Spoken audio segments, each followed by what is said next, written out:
Good morning.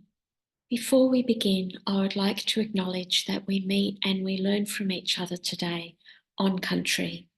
I'm coming to you from the State Library of New South Wales, a comparatively young library that sits on the lands of one of the world's great ancient libraries, a rich repository of oral tradition. I am on Gadigal land, and I pay my respects to elders past and present, and I extend that respect to any Aboriginal and Torres Strait Islander peoples who are here with us this morning. Welcome. And I am Rachel Franks. I'm the Coordinator of Scholarship here at the library. And welcome to episode 2 of season 2024 of our Scholar Talks series, which we've been doing for quite a few years now. And it's such a terrific way for our fellows and our visiting scholars to share their research here at the library with all of you. So I want to make a note that there are actually a few special dates colliding today. So this Friday, the 8th of March, is, of course, International Women's Day. And many of you know we're celebrating 50 years of fellowships here at the library this year. It's also 50 years of an extraordinary service for women, Elsie's Refuge, which is the topic of today's talk. It was the first women's refuge in the country. It's quite shocking that we seem to wait so long before we were able to develop this service.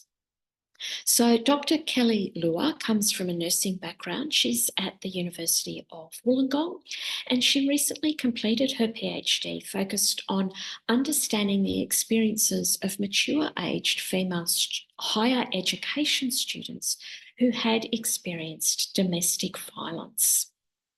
Now, as a visiting scholar here at the library in 2019, Kelly actually helped to pave the way for an expansion of this program. When we first appointed visiting scholars, these unfunded positions were for quite experienced historians. They were administered in quite an informal way. They were mainly for people who had been using the library for some time and they just wanted a little bit of extra support for a specific short-term project. But Kelly's success in the program encouraged us all to take a few more risks. So Richard and Neville and I worked last year to really extend what we thought we could do with our Visiting Scholars program. And so to help celebrate 50 years of fellowships, we have our largest ever cohort of Visiting Scholars. We have 16 of them, which it's possibly a little bit ambitious, but we are so excited to be helping such a range of researchers. So instead of just historians, we have historians, but we also have biographers, literary scholars, librarians, and quite a few creative practitioners in our cohort today. So if you have any questions about what's happening here at the library or of Kelly's presentation this morning, as always, just use the Q&A feature in Zoom and I will be back in a little while to ask your questions of Kelly and answer any that you may have of me. So let's crack on and hear about Kelly's work on Elsie's Refuge. Thanks so much, Kelly. Thanks, Rachel. Thanks for that lovely introduction, and it's so pleasing to hear that the Visiting Scholars program is expanding. That's very exciting. So as Rachel mentioned, my name is Dr. Kelly Lewer, and I was a visiting scholar at the State Library of New South Wales in 2019. And today I want to share a little bit about that project and about the findings that I came to. So I'm just going to share my screen. I've got a little bit of a slideshow to go along with today. So just bear with me while I get that ready. Okay, so I've titled today's talk Capital Change in Elsie's Refuge. And I'm going to speak a little bit about how I ran this project, but I'm also going to give you a little bit of an introduction as to why I felt that it was an important project to conduct. Before I do that, I want to acknowledge the country that I'm on. So I'm on Dharawal country here at Wollongong, and I want to pay my respects to elders past, present, and emerging. So as I said, I was so grateful to have the opportunity to be a visiting scholar in 2019. It was prior to the COVID-19 pandemic, so I had the freedom to be able to access the library, and it was just the most wonderful experience. I really appreciated every moment of it, and really was pinching myself at the enormous privilege to sit in this library and to really delve deep into the historical documents. It was an absolute privilege, and have many memories from it. So I'm very grateful for that opportunity. But before I talk about that project, I just want to rewind a little bit and talk about my PhD project, which really set me up for the project at the library. So as Rachel mentioned, my PhD looked at women who had experienced domestic violence, and then after leaving that relationship, they had undertaken university studies. They came from a range of universities, and that's why I'm showing these photos, because along the way in that project, I did use my camera and take some shots of, places that I traveled through and traveled to. So they came from, urban, rural and regional locations throughout New South Wales. And they really succeeded in their university studies, actually, through sheer perseverance. They did also have some challenges along the way that they needed to navigate, and many felt that they really required some extra support. But on the whole, the stories are quite engaging and inspirational. And I used a narrative inquiry as a methodology. And this was really important because I wanted to capture the stories and the narratives of these women. So as I mentioned, I went throughout New South Wales to collect these stories, and it was an amazing opportunity. But what it made me really reflect on was support, and how well do we support women who are leaving a violent relationship? And so at the end of my PhD, while I was waiting for it to be examined, I was applied for the opportunity to become a visiting scholar at the State Library of New South Wales, and was successful. So that was a really good way to spend my time following my PhD. And I came up with this topic because I was really interested in learning about the historical aspect of support and really looking at the grassroots of support in Australia. And I had some knowledge of the story of Elsie's Refuge, just because I've had some good networking relationships with various domestic violence organisations across the state and nation. And the topic of Elsie's Refuge had come up before, and it really sparked my interest. So I felt that was the best topic to do at the library, given that they have so many historical documents pertaining to various Australian and especially Sydney organisations. And so just to talk a little bit about how I approached the project. So from my PhD, I used the conceptual framework of Bourdieu. And if anyone knows me well, they will know that I really enjoy using this framework, and it's been very useful. So basically at the top is the capital, which is the resources that someone has in their life, whether it be cultural, economic or social. And then there's the habitus, which is the deep ingrained habits that we have. Usually we develop them as children from our parents and from our upbringing. And then there's the field, so whether this be education or family or work. And so I use this framework for my PhD, but as I was reading through all the historical documents at the library, because I'd spent 6 years already using this framework, I just couldn't help but read through this lens again. It had become my habit, I guess. And I think it was a really useful theoretical framework to use to read those historical documents, because I was able to think about the resources that Elsie's Refuge needed in order to open. And that was a really useful way to understand how exactly it opened. So I also, though, felt that Elsie's Refuge was very much a story about change. And I was very familiar also with Lewin's change theory, which is another conceptual framework, which basically is about the process of change. It breaks it up into three key parts: unfreeze, change, and refreeze. And so what I did, actually, I never intended for it to be a very theoretical project, but it turned out that way. Just with the way that I was thinking about the documents, I then thought about the resources that were needed at each phase of the change. So the change being Elsie's Refuge that opened. And so I looked at what happened prior to the opening. I looked at what happened as Elsie's Refuge opened. And then I also looked at the aftermath and afterwards.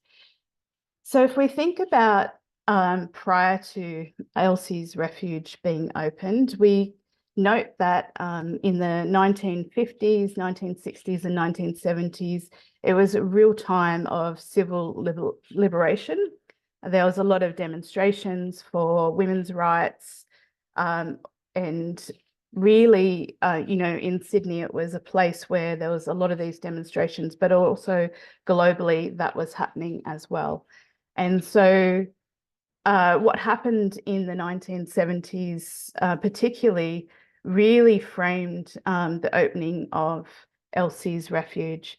And so what we saw is in 1974, there was a meeting held, and they used the Teachers Union building as a place to hold that meeting. And so we can see the various resources that happened at that stage was, just the practical space that was given to the meeting, the people that came to the meeting, and also the interactions within that meeting. And the meeting was all about talking about domestic violence, talking about women who were at risk and the lack of support for them. So that was key to this opening of Elsie's Refuge, and it was fronted by Anne Summers and Betty Guthrie. And so what happened, which is an amazing story and narrative, is that just a couple of days following that meeting, Elsie's Refuge was open. They gained access to a building that was not being used in Sydney and renovated it. And within, the weekend, it was ready to be used as Elsie's Refuge. And I just think that's such a story of bravery and of just taking a risk, I guess, a huge risk, and just putting change into place for the benefit of others. So I draw a lot of inspiration from that story. But of course, in between, I guess these all around the time that it was opening, there was a lot of other support that came forth. People were donating all sorts of household goods. The authorities, council and police, allowed it to happen. So in a way, that was a resource that they allowed the opening to happen. And a lot of businesses and organisations were donating various resources so that the opening could happen. So I think that's just amazing to think of it in that way. And then if we look at the refreeze phase of Elsie's Refuge, we could see that there was ongoing support. The government came to the party and supported it, and a lot more businesses and commercial operations were supporting it. So just a really nice way of thinking about change. And in this case, the change that occurred when Elsie's Refuge opened. And I'm sure, this is a very simplistic overview, and it doesn't capture all the intricacies that would have happened along the way. And I'm not privy to, the conversations that happened and the subjective kind of things that happened around the opening of Elsie's Refuge. So even though I had access to the historical documents and I was able to look at, photographs, and I was looking in this phase, looking at the photographs of the women's liberation movement and the demonstrations and the key photographers of that era that photographed all of that. And looking at the documents of when it opened, and then the formal documents of the support from the government. Regardless, I missed all the little intricacies that went along. So I always do think about a potential project where I could interview people that were involved in the opening of Elsie's Refuge, because it was only in the 1970s. And that would be a really interesting project to run as well.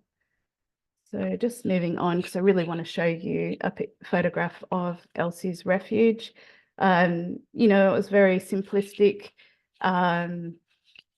place, but it would have helped so many women. Some of the newspaper articles that I read were about women who would travel across the state to come to Elsie's Refuge to gain support with from domestic violence. And a lot of the other newspaper articles would tell about how women would get involved in the running of Elsie's Refuge as well. And that was a really important part of their recovery, was to feel that they belonged and to help other women in similar circumstances. And as you can see in the photograph, women would bring their children to the refuge. So it was very much, had a very family environment where they could feel safe and share the living area, which was of benefit to the women. It was also a place where there was support for the women, and as the refuge went along, this support increased with various professionals able to support the women. So I'm just going to now show you, this is the paper that I wrote as a result of the project. I'm very proud that of this publication. So this basically goes through the 3 phases that I've mentioned and explains how I came about my findings about the project. But yeah, very, very proud of this project, and it's very much a project that celebrates cooperation, collaboration, and networking. And I think that my framework, the way that I read the literature, could be replicated to understand the resources of other organisations, of how they may have implemented change and opened. But I think it's very pertinent to assess the opening of Elsie's place in this way.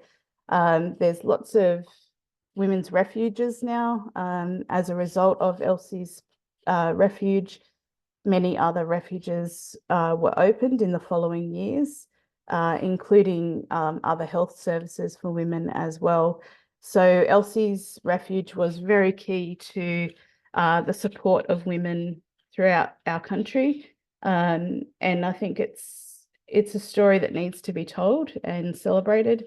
And hopefully, we can all take something from that story. I should also mention, just to mention, Leichhardt Women's Health Centre, which still operates today, was also opened shortly after Elsie's Refuge. So, in Sydney, we've got, I guess, some historical sites where women's health and wellbeing was really nurtured and supported. And so it's nice to reflect on that, and also to consider the future of support for women in our nation. And I guess something that really struck me with this project was that even though we are down the track, 50 years down the track, we still have a significant issue of domestic violence in our society. The rates are still quite high, especially towards women, and we always need to think of ways that we can improve and provide more support for women who are leaving a violent relationship. So it was, I guess, in a way, a bit of a bittersweet topic, because I then start to think, how much change have we created since? We've created a fair bit, because we've got a lot of women's refuges, but we still see domestic violence as a huge issue. So there's a bit of a challenge there from this project as well.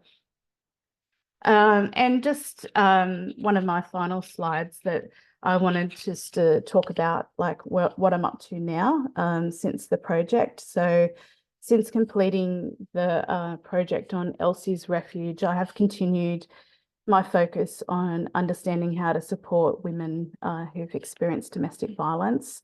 I am a lecturer at the School of Nursing at the University of Wollongong, and this has really given me inspiration to look at the health and wellbeing of women who have experienced domestic violence. So I'm involved in a variety of projects, one with the Women's Health Centres in New South Wales, but also looking further at the role of refuges and the role of women supporting each other after they've experienced domestic violence. So there's a lot of topics to cover in this aspect, in this issue, but I feel, that's something I really want to pursue, and I think it is really important. So that's the final slide. So I'll just stop sharing there, and I'm happy to answer any questions that you might have. Thanks. Thanks so much, Kelly, for that whirlwind tour of such an important service. We've got an eclectic range of questions coming through. So I'm just going to start with the first one, which is actually an observation on the photos that you shared with us of the refuge that looked to be very soon after it opened. And their comment is that they have enlarged type across the front, that it is a women's refuge. And it's quite an interesting shift, isn't it? That I think some of our audience members today are a bit surprised. We're so used today that the addresses, you actually have to be a woman or a person in crisis. You can't just sort of look them up in the phone book and make a list. Do you have anything to say about why they made that so public then, and how long that advertising of what that space was lasted? Yeah, no, I think that's a really interesting observation, and I don't know how long it was until women's refuges became quite a private space. Now the addresses aren't readily disclosed for safety reasons, so I'm not entirely sure of the why behind that. That would be another interesting thing to look into. But yeah, very interesting that it was like that. Also interesting that, people were traveling across the state to access that refuge. So I'd imagine if you weren't familiar with Sydney, it would have probably been helpful to have the signage up there. But at some point, obviously that has changed. What the history behind that change is, I'm not too sure, but definitely an interesting observation. Yeah. One of our audience members who's familiar with the service has chipped in that the refuge did move location in 1975, which you did mention. I think it was in your article you talk about that and going into a little more detail about the service. And they're saying that when they moved, the privacy around that location was paramount. And it was promoted in the media to secure government assistance. This activists wanted to break through the silence and the lack of funding. So I guess there's that, what you were talking about before, in that really complex scenario of, we still need this service, and we need to promote that these services are available to people who need them, but the way that it's triaged would be quite confronting for people in distress to go through that kind of inquiry and assessment, if you like. I don't know if you're able to speak to how long women had to wait to be able to access not just necessarily this service, but through your conversations with women for your PhD. If women are accessing those services, what is that actually like for them before they get into the door of a safe place? Yeah, so I think, with the opening of Elsie's Refuge, I think the demand was certainly high from the very beginning. And people who work in, these services would be able to speak to this with more authority than what I can. But from what I hear, the demand is always overwhelming. These places are always stretched. Any domestic violence service that, from what I can gather, that women seek support from are stretched. I did a project which looked at the women's health centres and how they fared during COVID-19 and the demand on their services, and they were so stretched and so much demand. So I think, it's really hard, complex situation. Women need support. They need to be able to reach out to places, but the places where they reach out to also need support to bolster, to be able to support in the best way possible. And I've got nothing but admiration for anyone that works in domestic violence support services. And I think it's such a timely conversation to have, to really think about where are we now, and what resources, even if you look at that framework that I use, what resources do we need now? Are we at a point of change now, and do we need more resources, and what's that going to look like in the future? So I think, yeah, I'm really passionate about that. So Someone's asking about the professionals that actually you talked about in your presentation. You just referred back to them. So what sort of makeup of professional services would a typical women's refuge have today? Are there registered nurses available? Is it more a social worker domain? Can you talk about the staffing of these places? yeah, so I'm not across, exactly the makeup these days of women's refuges, but I would imagine social workers and domestic violence support workers would play a key role. I do know in the women's health centres who are available for women's health in general, but some of them do offer domestic violence support, that some of these women's health centres employ registered nurses and healthcare workers, as well as counsellors and domestic violence caseworkers and that sort of thing. So I think it's great to offer a range of support for women. So I think that model is quite good. And then those professionals, if you have a multidisciplinary team, then they're usually well placed to be able to support each other, because as you mentioned, it's not an easy job to do, even if you feel that you are able to help everybody that comes through your room. But clearly it would be very distressing for people who work in these services to not be able to help everybody. This leads into another interesting question, which sort of is quizzing you about your role at the University of Wollongong. So you are a lecturer in nursing, and somebody is wanting to know about how support for people experiencing domestic violence how is that surfaced in the curriculum for nurses in New South Wales? Is it its own subject? Is it something that's covered in emergency responses? How does that unfold in the university system? I love this question, so thank you.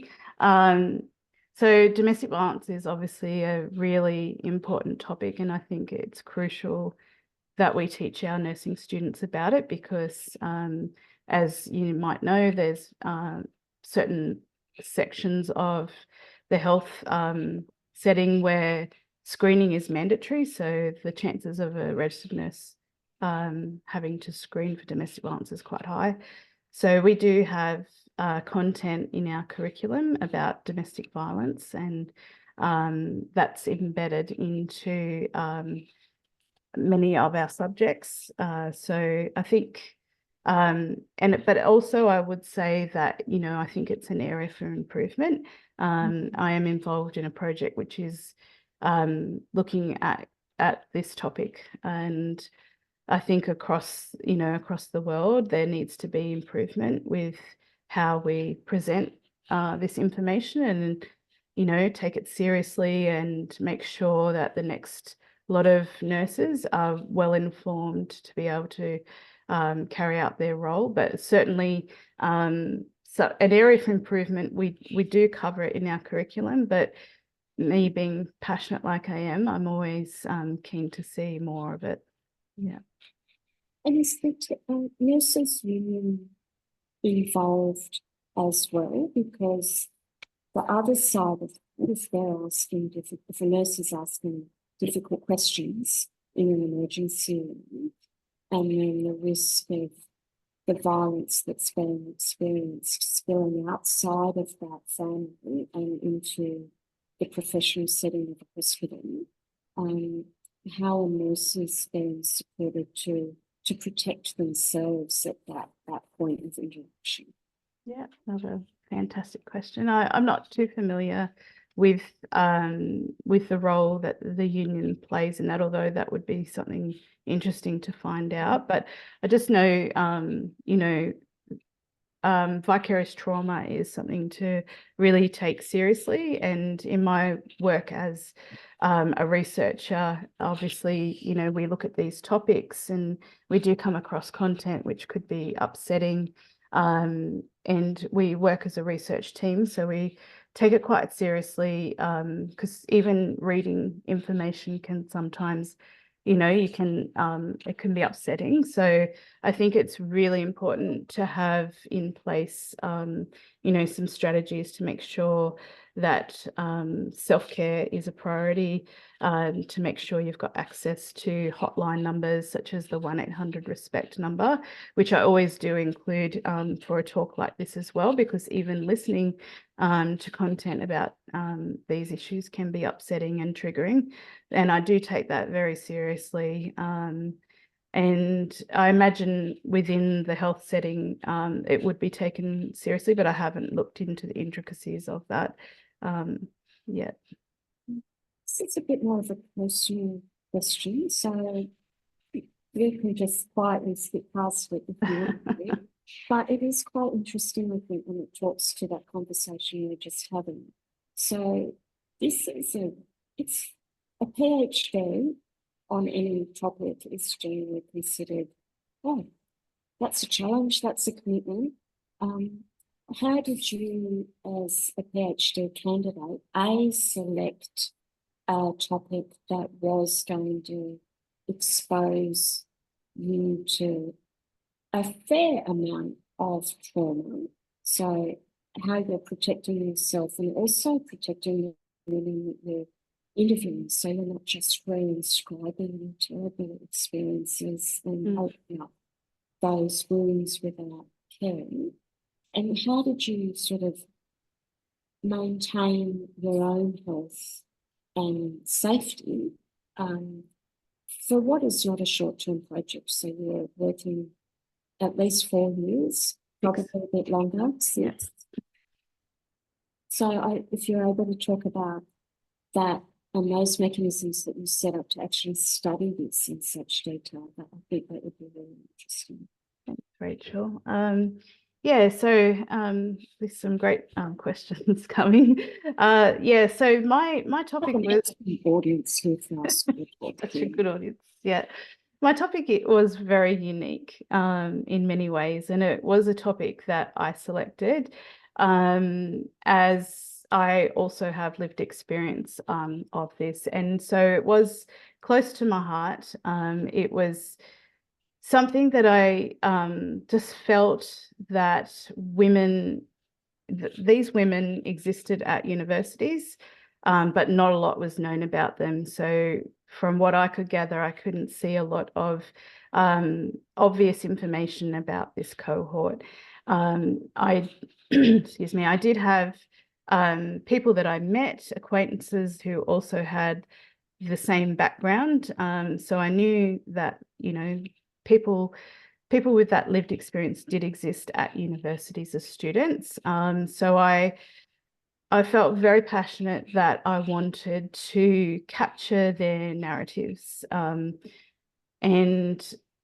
I think, what really made the project helpful was to look at it from a strengths perspective. So to see the achievements of these women, and it went through a rigorous ethics application. Yes, so that was all good. And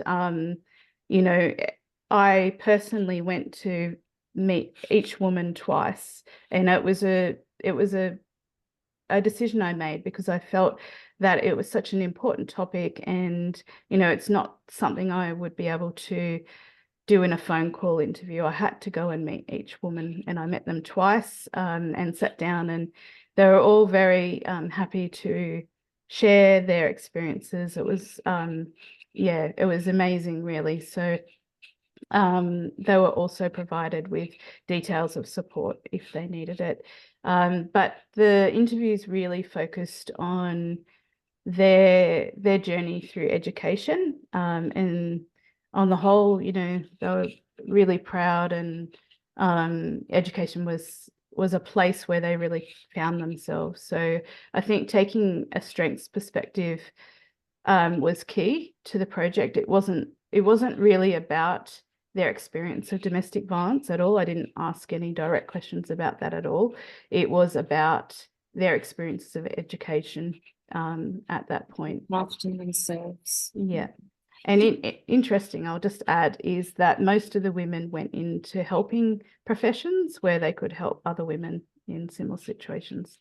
That was the question that had just come through. Did you find any, self-selection for degree type of these women, which, that's pretty gutsy, isn't it, to sort of have those experiences, fight your way through that mentally, emotionally, and often physically, and to sort of recreate yourself in many ways. I think that women are still the people that they are, their soul is still there, that you have to rework how you interact with the world after those sets of experiences. So it's really interesting that they make those tough decisions to sort of stay in that field. Someone else is asking, this is really interesting. So you're talking about how Elsie's Refuge was such a great beacon of collaborative practice, and what a great example that was, and very speedy. I don't know if the council in Australia would move quite so quickly today, but we live in hope. But this question is around that collaborative work, and do you see that, or have you read about that? And is there that sort of collaboration and network between the different women's refuges across Australia when Elsie's was opening, and maybe even in the decade or so after? You know, are they working together? Are they learning from each other? Are they, you know, saying, don't put the sign up at the front, you know, we did that, that wasn't a good thing to do. You need a bigger lounge room, you need more comfortable chairs. Like, what sort of things are they exchanging and learning from each other? Yeah, so I know that, you know, after Elsie's Refuge opened, it was really a catalyst for other organizations and other refuges to open. What dialogue they had between them, I'm not too sure, but I think it's a really good point. Is collaboration is such a key aspect to growth and change. So it would be interesting to know even today what I know we do have various conferences for domestic violence issues, and you know I attend these, and I know there's a lot of networking that happens at them. So I'd say that there is networking that happens.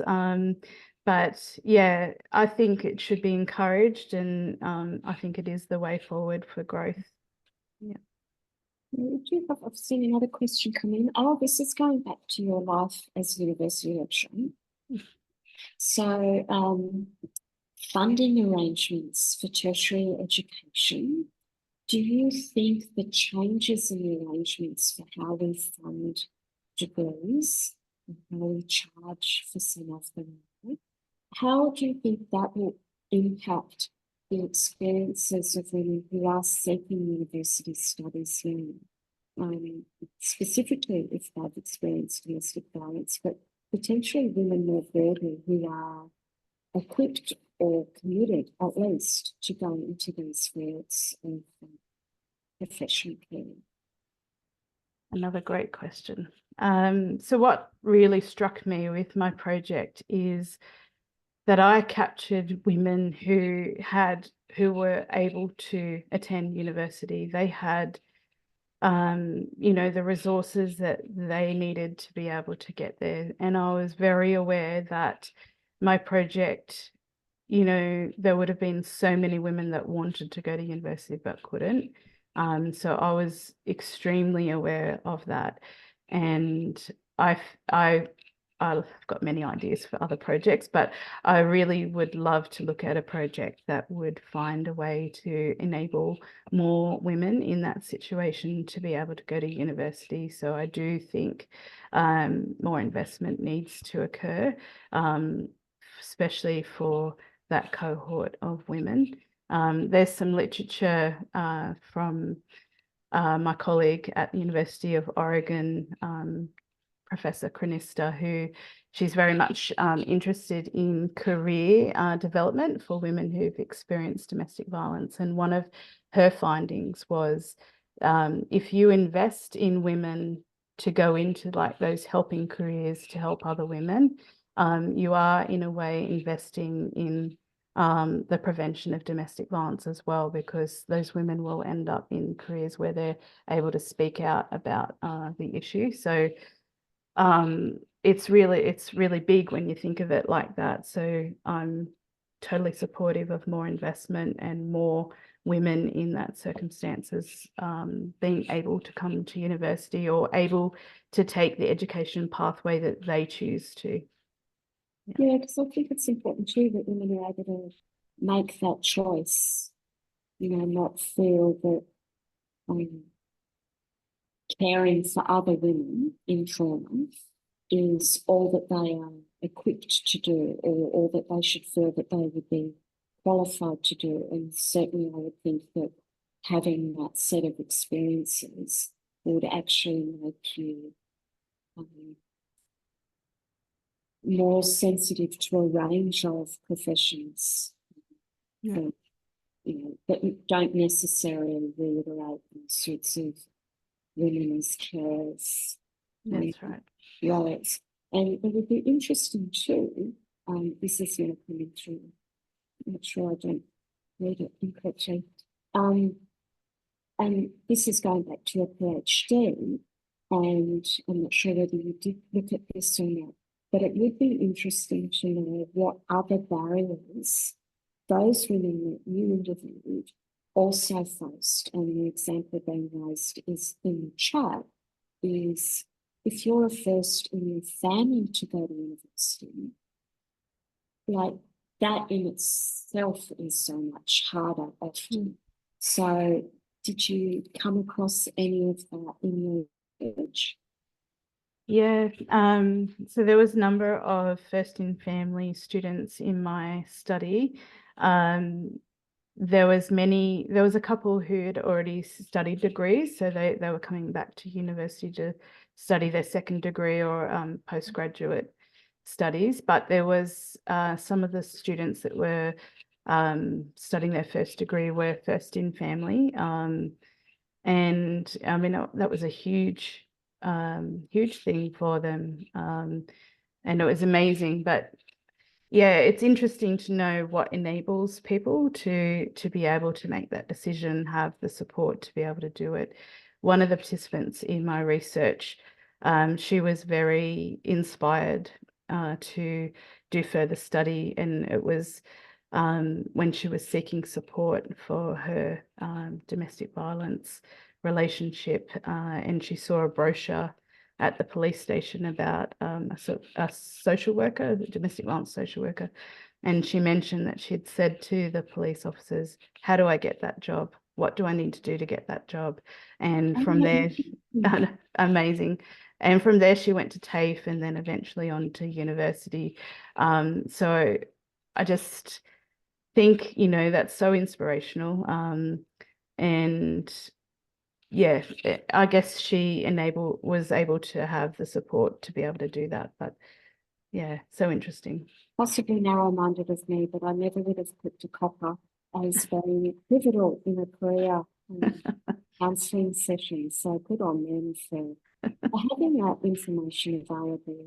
And of course, there's so much initiative and so much that you need in yourself to sort of ask that first question. So that's true. Yeah. And I do think with my thesis, like I would like to think that everyone involved in the response to domestic violence could be inspired by it, because I think a lot of time some, workers such as police and other organisations wouldn't see the positive outcome of their work. And so I'm hopeful that it is inspiring to everyone like that. And we have a few questions now. We always do. These are sometimes my favourite questions about the library itself and the collections. And so the first one is around what sort of materials did you find there in the library? Were you looking at photographs or manuscript materials? How much was there actually here that was really useful to you for this particular project? Yeah, so like I said, I loved my time at the library, and I'm already thinking, like I always think, oh, I might do another project, and just donate, just go in on the weekends and start a new one, because it's a different type of research and I really loved it.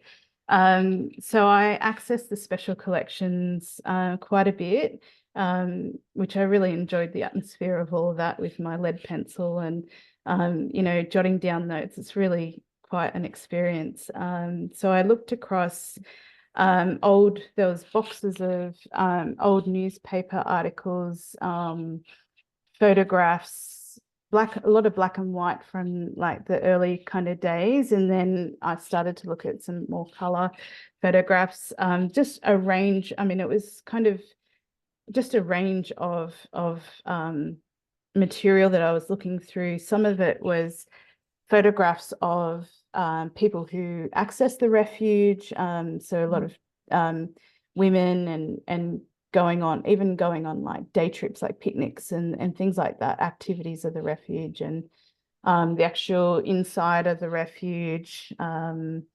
there was posters of various activities that were happening. And I found the old newspaper articles probably, it was all interesting, but they were really interesting around the time that it opened, just to see how the journalists wrote about the refuge and how they kind of captured that. And actually they were part of the resource as well, because they were very supportive. Yeah. So that was really interesting. I also accessed photographs that were on the library catalogue website as well. And I wasn't just looking at Elsie's refuge, I was also looking back at the women's liberation and also a lot of the demonstrations that occurred in Sydney and across Australia at that time as well. So someone's asking specifically now about the support that the journalists gave the project. Did you have a sense reading those articles of genuine support of absolutely we need this service, or was it more it's a new story, we're having this service emerge, we've needed one ostensibly for quite a long time, and people are doing something about it now? So did it have that sort of genuine women-led quiz, predominantly women, or was it a headline? No, the article that stands out that I remember reading was actually they interviewed someone who used the service. They'd come from across the state. I can't remember where they came from, but they'd travelled. I remember reading they'd travelled a long way, and they did actually interview this woman who accessed the service, which I thought was amazing, because to capture the voice of a woman from that time using the service, I felt was really good. Yeah, so I mean, I imagine maybe there might have been other papers, maybe it was just a headline, but I really felt that they had captured the issue quite well, and also the effort that woman went to get to the support. Such a terrifying journey when you think of, schlepping into Sydney on a bus or whatever, with whatever it is that you have taken from home, a suitcase, children. It's just the bravery of women to actually access that service as well once it's established is really quite significant. Yeah. Oh, we've got this question it's tricky, sure, but I have to ask it because it is a great question. What next for you? This is, obviously, one piece of a much larger jigsaw puzzle. You've mentioned that you're obviously still teaching, you're sort of lobbying for increased funding and resources, but as a researcher, whether you're using the library or not, although I would hope that you will use the library, what are you working on now, and what will we see from you soon-ish? Yeah, and hopefully it will be soon. So I've got a number of projects that I'm working on at the moment. One, as I mentioned, is with the Women's Health Centre. So that's a follow-on from the previous work I did with the workers at the Women's Health Centre and how they navigated through the COVID times. But what was missing from that project was the voice of the women, which it was very hard to access them at the time during the COVID restrictions. So I now would like to, I think we've moved on from COVID, but I would like to interview women and see what their access to health services is like at the moment. So I think that's a really important topic to think about, access to health services. But I'm also involved in a project which is looking at the safe space for people who've been impacted by gender-based violence on campus, or not the violence on campus, but the student support available on campus for people with lived experience. So we're looking at the concept of safe space at universities, which is a great project. But yeah, I'm also very interested in looking at the screening which occurs within the health setting, and looking at ways where that could be improved or other sites where that could be rolled out. So always new projects that I'm thinking of, but are definitely very interested in the organisations, the women's health centres and the refuges, and I'd love to do some more work around that as well. So, yeah. And I suppose you're one of those rare researchers where you actually want to do enough research that you put yourself out of a job and you don't actually need to be trying to solve these problems. So we have lots and lots of comments coming through, thanking you for the work that you do and specifically the work you've done today. But obviously it is a career working to help others and understanding better ways for all of us to pitch in, whether it's asking for more money for these services, highlighting their need, or being in there and on the ground. So thank you very much. I should point out that quite a few of your visiting scholar colleagues are here today, including a few people who are in fact still doing their PhD. So they are very excited to see someone on the other side of that particular journey and using what they've learned in their doctorate to still be making a difference. Now, I have to tell all of you here today that because Easter is early, there will be no Scholar Talk in April. Oh no, you all cry, what will we do? Well, you'll just have to wait until May. But I can assure everybody that it will be worth the wait. So on Tuesday, the 7th of May, at 11 a.m, Dr. Monique Rooney, who is our Keesing Fellow from 2023, will be talking about her really fascinating research on Australian author Ruth Park. Can you believe that such a prominent Australian writer, there is no full-length biography of her? Well, it's coming, and Monique will be here that first Tuesday in May to tell us all about it. So don't try and log on in April. We won't be here, but we will be back in May. And you can book online now so that you don't forget to come back after that short break. So do go to the library's website, book in for the next Scholar Talk, have a look at what else is happening here, including things in real life. You can come and sit in the Mitchell reading room for a little while too, and then go to an event here at the library. Until then, thank you very much for your company today. Thank you, Kelly, and stay safe, everyone. And I'll see you soon. Thank you.